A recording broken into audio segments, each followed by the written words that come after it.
Hello students. बच्चों, आज कक्षा 8 में विषय हिंदी पाठ 13 पानी की खुशहाली नामक पाठ को हम पढ़ाएंगे। और बच्चों, इस पाठ को नाटक विधा के रूप में बताया गया है। तो इसमें पहला दृश्य होता है कि महाराज अपने सिंहासन पर बैठे हुए हैं।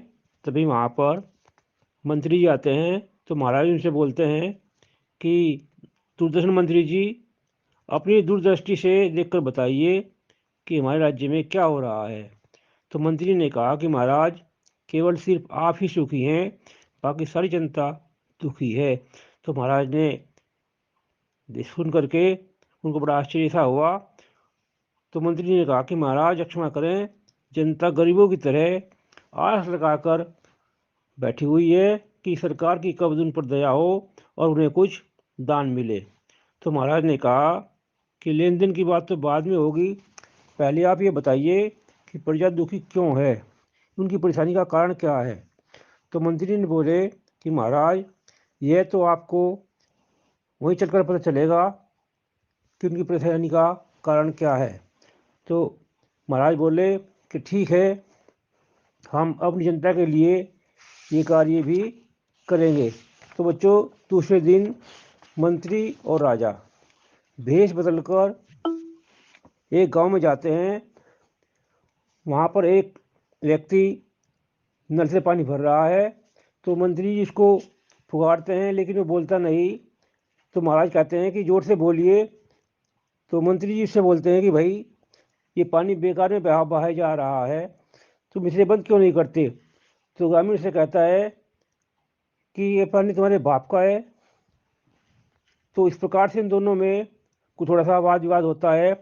तो महाराज कहते हैं कि भाई, देश में पानी सीमित है और अगर आप इसे बर्बाद करेंगे तो आने वाली पीढ़ी को पानी के लिए कमी महसूस होगी।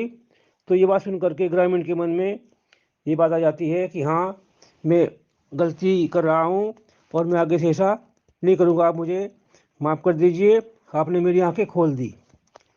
तो बच्चों, दूसरे दृश्य में क्या होता है कि मंत्री और महाराज देखते हैं कि एक तालाब में एक आदमी भैंस को नहला रहा है और कह रहा है कि मैं इसे नहला करके गोरी बनाऊंगा।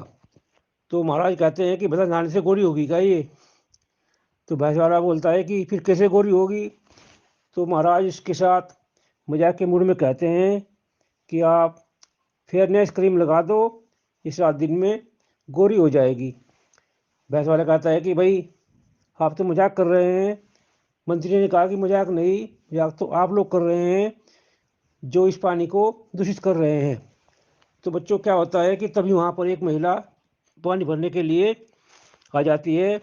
और जैसे ही वो पानी भरने के लिए आती है, तो मंत्री जी कहते हैं कि आप ये क्या कर रही है, पानी तो बहुत दूषित है। महिला बोलती है कि क्या करें भैया, जब और कोई विकल्प नहीं है, क्योंकि कुएं की जो मुंडेर होती है, दीवार होती है, वो भी नहीं बनी हुई है, तो यहीं से पानी भरना पड़ता है। तो महाराज सोचते हैं कि बहुत बुरी बात है कि कुएं के चारों ओर तो दीवार होनी चाहिए, नहीं तो इससे खतरा हो सकता है। तो मंत्री इसको कहते हैं कि महाराज, अभी एक अखबार में खबर पड़ी थी कुछ दिनों पहले, हरियाणा के एक भाग में कहीं पर कुएं में दीवार नहीं थी, जिसमें एक बबलू नाम का बच्चा नीचे गिर गया था और गांव वालों ने उसको बड़ी मुश्किल से बाहर निकाल कर उसको बचाया था। तो महाराज महिला को देखते हुए कहते हैं कि भाई, पानी से 10 मीटर की दूरी तक किसी को भी नहाने या मल त्यागने को नहीं आना चाहिए, उन्हें रोकना चाहिए वहाँ से। तो महिला उसको धन्यवाद कह करके चली जाती है। अब बच्चों, होता क्या है कि भैंस वाला उनकी बातें सुन करके थोड़ा सोच में पड़ जाता है और कहता है कि भाई, भैंस के साथ रहते हुए मैं भी कुछ बेअक्ल सा हो गया था और आपने मेरा दिमाग जो वो खोल दिया, आपका बहुत बहुत धन्यवाद। तो मंत्री जी कहते हैं कि देखो महाराज, जनता कितनी दुखी और नासमझ है। अब मंत्री जी ये बात कह करके जब चुप होते हैं, तो महाराज बोलते हैं कि मंत्री जी, आज से हम अपनी जनता के लिए कुछ ऐसे उपाय करेंगे जिससे जनता इस चीज़ को समझ जाए कि पानी कहाँ से भरना है, कहाँ पर उनको अपने पशुओं को नहलाना है। और जहाँ जहाँ पानी के स्रोत हैं वहाँ हम जानकारी के बोर्ड लगवाएंगे और कुछ चित्रों के द्वारा भी बोर्ड बनवाकर वहाँ पर लगवाए जाएंगे, ताकि जनता समझ जाए कि पानी पीने का पानी अलग से भरना है और जानवरों को अलग से पानी पिलाना है। इससे पानी दूषित नहीं हो पाएगा। तो मंत्री जी कहते हैं कि महाराज बहुत अच्छी बात है, फिर तो जनता भी समझदार हो जाएगी और ये पानी भी दूषित होने की समस्या से मुक्त हो जाएगा। तो महाराज कहते हैं कि हाँ, जनता जागरूक हो जाए तो वह अपने आप को स्वच्छ बनाएगी। मंत्री जी कहते हैं कि हाँ हाँ, गांव में स्वच्छता की दौड़ की जो लहर है वो दौड़ जाएगी और हम भी उनके साथ मिलकर के गाएंगे कि स्वच्छ माहौल बनाना है, सबको अब चेताना है, देश के कोने कोने को अब खुशहाल बनाना है। तो बच्चों, इस प्रकार से पानी को दूषित करने की जो ये परंपरा चली आ रही थी, इसको रोकने के लिए इस नाट्य विधा में इस पाठ के द्वारा बच्चों को समझाने का प्रयास किया गया है। और बच्चों, आप भी इस चीज़ का ध्यान रखें कि पानी को बेकार बहने से बचाएं, उसको दूषित होने से बचाएं, अपने आप भी और हम इसके लिए दूसरों को भी प्रेरित करें, ताकि वे भी पानी को दूषित होने से बचाएं और उसको बेकार में बहने ना दें।